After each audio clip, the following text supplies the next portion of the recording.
Hello everyone, welcome to Homeschool Autism Life. My name is Jamie and today is a plan with me, excuse me, and today is a plan with me for Gather Round Homeschool's Human Body Unit, and I am super pumped and excited about this. For the last 2 units we've been doing Asia and Europe back to back, just that's the way it worked as far as my schedule went, and I couldn't leave Asia without talking about Russia, and so it just made sense to keep going. So we've done lots and lots of social studies this past year, and so this time is a science unit. I'm pretty excited about all the fun extras I have.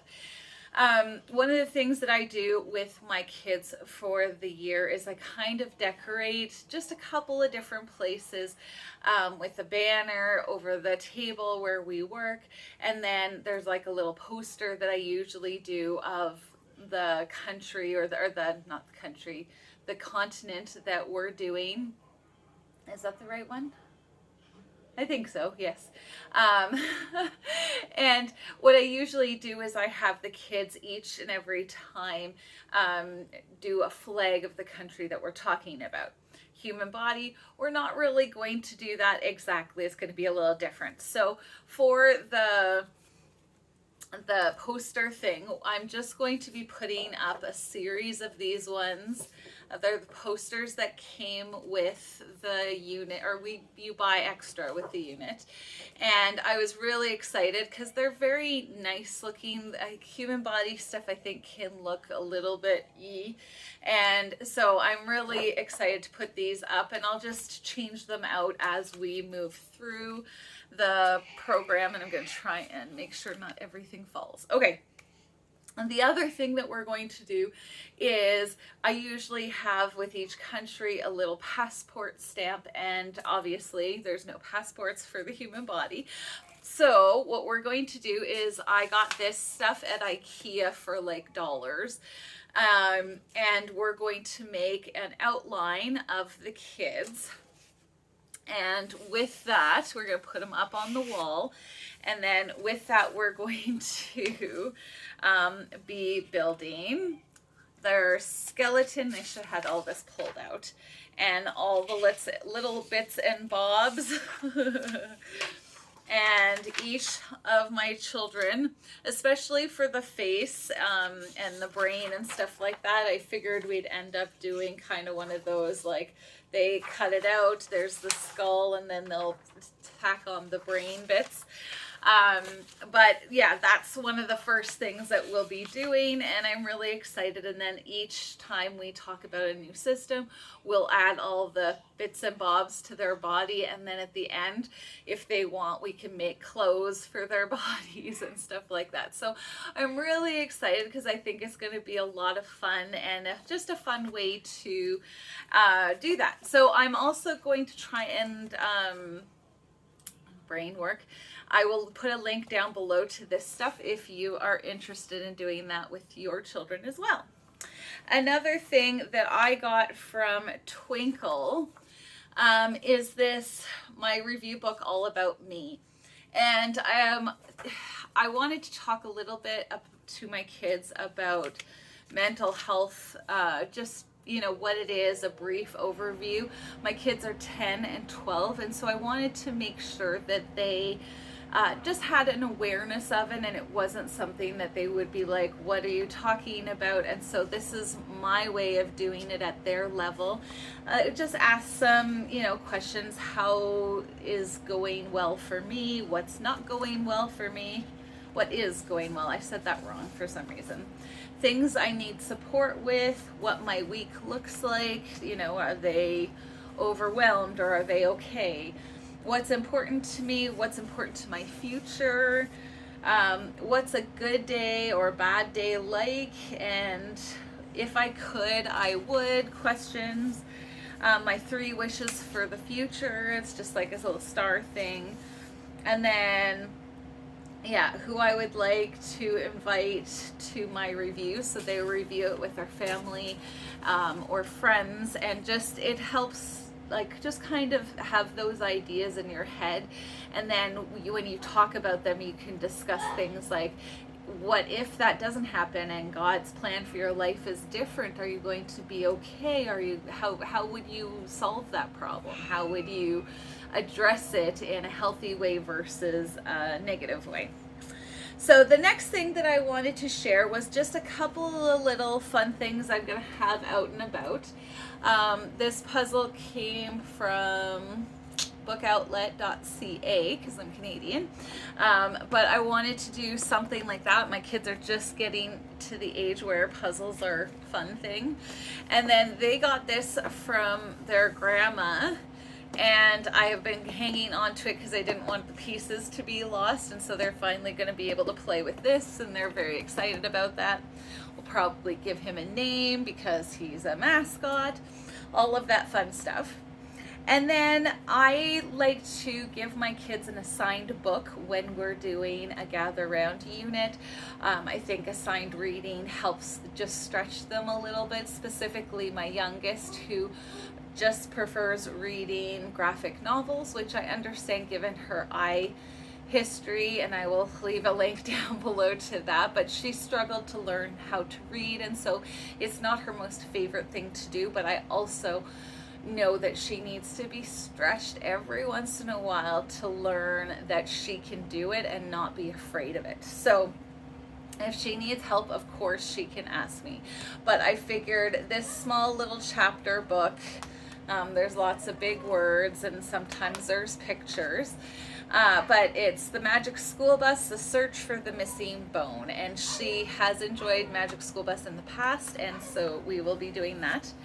And then my Inara, who is a fantastic, ferocious reader, she had read a couple of the stories in the past, and so I'm just going to have her read the whole book this time around. But it's what happens to the body and mind at the limits of human endurance.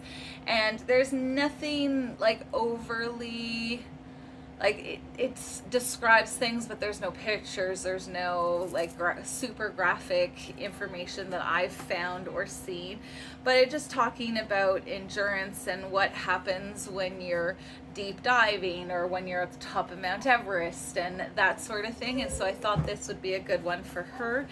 And then with those, we do a couple of narration pages that I looked up, and they just ask questions. Describe a problem and tell how you would have solved it. Compare how people lived then and how people live now. Those sorts of questions that help just kind of give them a jumping off point. I found book reports were really a struggle for my kids. They would just write like one page on, or the page on one thing that they had read, and so it was very repetitive. They kind of do that here, but I'm like, it's a little easier to explain what I'm asking of them. So that's another thing that we do, and I am super pumped, and I'm just going to put it here because I'm going to show you a whole bunch of books and I don't want them to get mixed up. I also, when we do read alouds, which I will talk about next, I have my kids do coloring pages while we're doing that. And since the human body, I didn't have coloring pages that I'm like, yeah, we should totally color the human body over and over again each day while we do read aloud. I'm not doing that specific. But for my youngest, she has been doing coloring pages since we started school, and she colors these animals and then cuts them out and has a little box where she holds them. So I've decided to just go with it and embrace it. There's a couple of people thing, and I got this at our dollar store, our local dollar store, but there's like a couple of people walking in New York, Times Square maybe. I've never been there, in case you didn't notice. There's somebody riding a bike in the mountains, that sort of thing I'll do with her. And then this one, nothing to do with human body, it's just super cool. And I figured there's a house and a dinosaur mouth, like it's just, they call it geomorphia. So it's just fun, and I thought my oldest daughter would enjoy that as a coloring page instead. So for our read alouds, we are going to finish reading George Friedrich Handel, the composer of Messiah, the Sower series. Yeah, we started reading it over Christmas. If you've watched my video about the dentist plus autism equals Christmas, I will leave a link down below.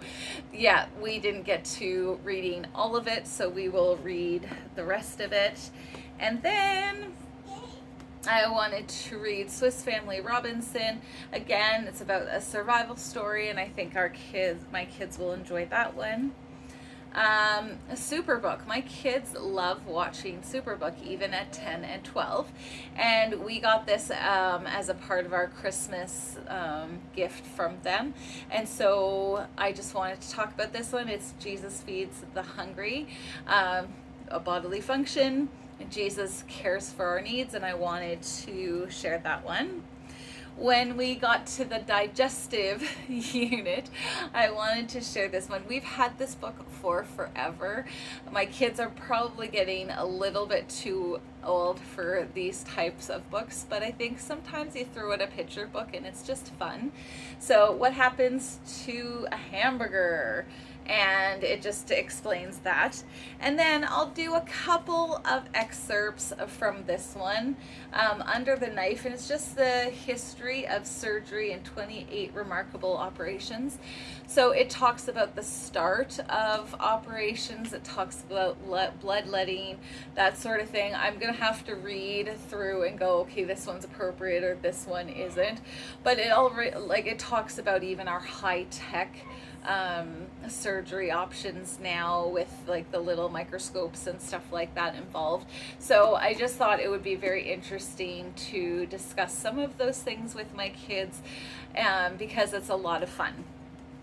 As extra resources, I have another Magic School Bus, another newer Magic School Bus, some anatomy, 100 facts for kids, the Human Body Atlas, another Magic School Bus more picture book, and then the Encyclopedia Britannica. I got this from Costco forever ago, and it comes with a little pen that reads, but yeah, there's some more there.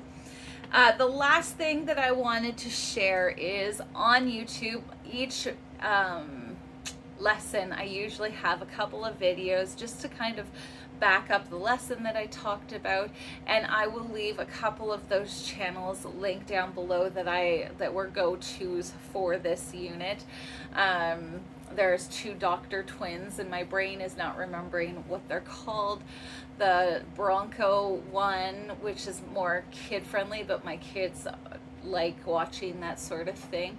And yeah, I'll just leave it linked down below, but they're fun and they're goofy, and they talk about bodies and stuff like that without a lot of the gore and stuff that some other channels do. So yeah, I'm really excited about this. I think it's going to be a lot of fun and a good change of pace from what we've been doing before Christmas. I hope that you got some ideas from this unit. I know it's like an old unit compared to some of the newer stuff coming out, but I always love finding new stuff to challenge me, challenge my kids. And yeah, I just thank you so much for taking the time to watch this video. May you be blessed in your homeschool day. Talk to you next time. Bye.